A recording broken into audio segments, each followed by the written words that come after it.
pal Jim Pankey here. It's been a few days, a couple weeks, maybe even 3.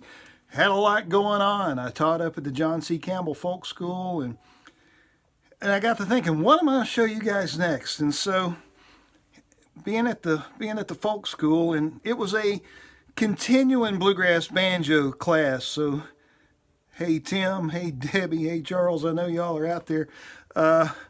Those folks are, I know some of my subscribers. And one of the things we talked about there was taking a roll that we knew and working on turning it into something else that we could use. So we're gonna continue to look at John Hardy. I'm going to give you another break and some ideas and some things to try. We're going to take a roll we know and flip it around, and I'll show you another idea that you can apply in other places. So let's just dive right on in and look at what I was doing. So I know that if you've been through my beginner series, you know the forward and reverse roll.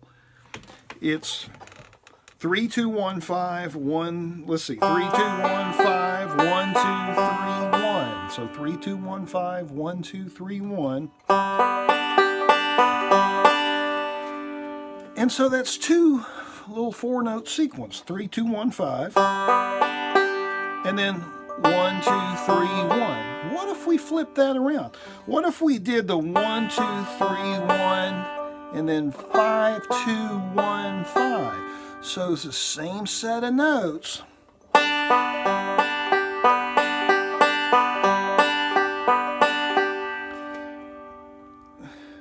Just a little different. So it's reverse and forward. 5 2 1 5. So instead of 5 2 1 5 1 2 3 1, it's 1 2 3 1 5 2 1 5.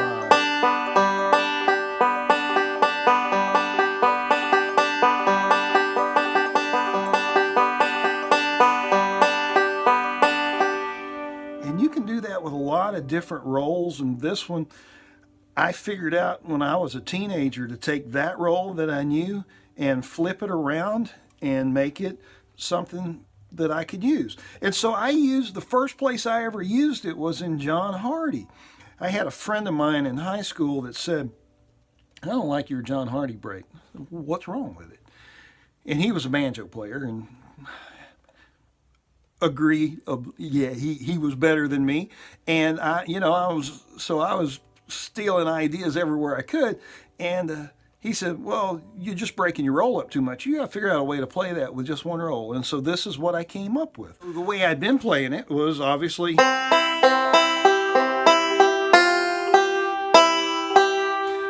I took that roll that I had flipped around, did the same thing.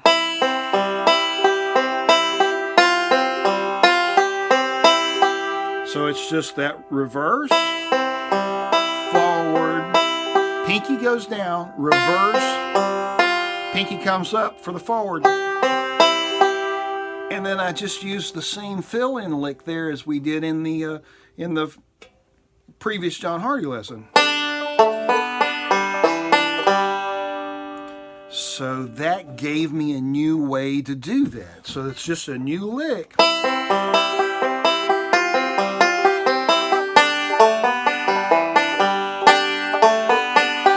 And it repeats.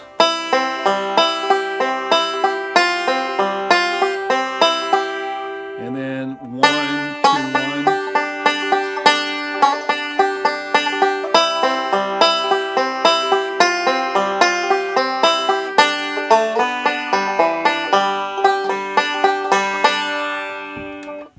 1. Now, I wanted to do a different D lick. And there's a world of D licks that you can do. And so I got to thinking, what would be something different that I could show you guys that wouldn't be too hard, but would stretch you out a little bit, give you a new idea, something different to try, something just a little beyond the standard thing. And what I'm going to show you, it's a forward roll pattern, but let me give you the sequence. 4 3 2 3 2 1. So you're going to have to pick your ring finger's going to come up to the second string. So hold the banjo up here where you can see what I'm doing. 4, 3, 2, 3, 2,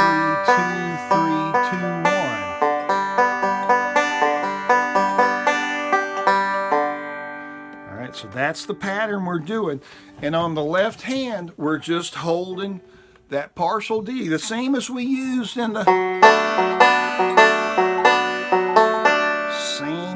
same shape. Third string, second fret, fourth string, fourth fret, and then that roll pattern is and then I just go 5, 3, 4, 1. We do a 4-1-1 lick.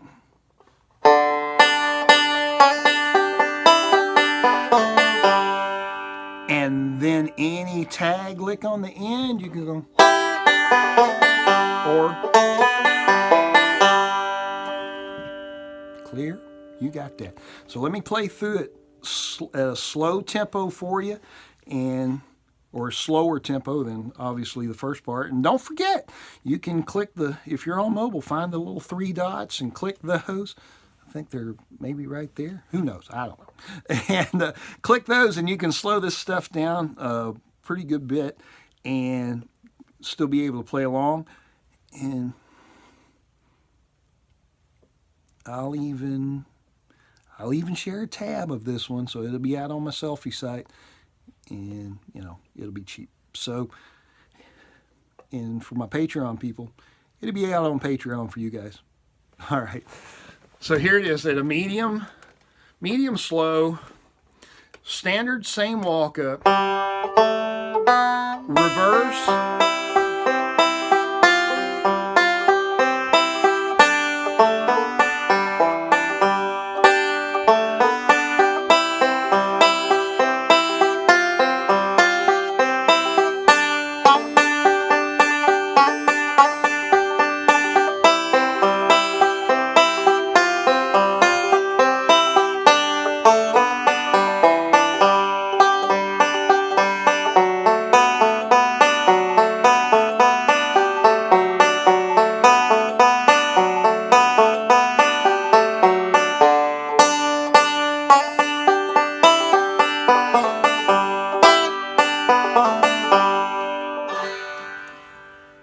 And there you go.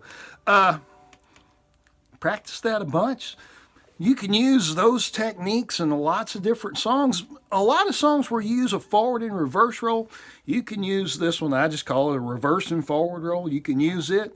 Figure out places, experiment with it, and try different things. Don't just lock a certain idea together with the song that I'm teaching. You can use all of these licks and ideas with any song that you want to use them with. So don't hem yourself in. You can take these ideas, explore other tunes, explore other ideas, invent your own breaks to songs. Hey, thanks for watching. Be sure to check out the other links. There'll be stuff there you like.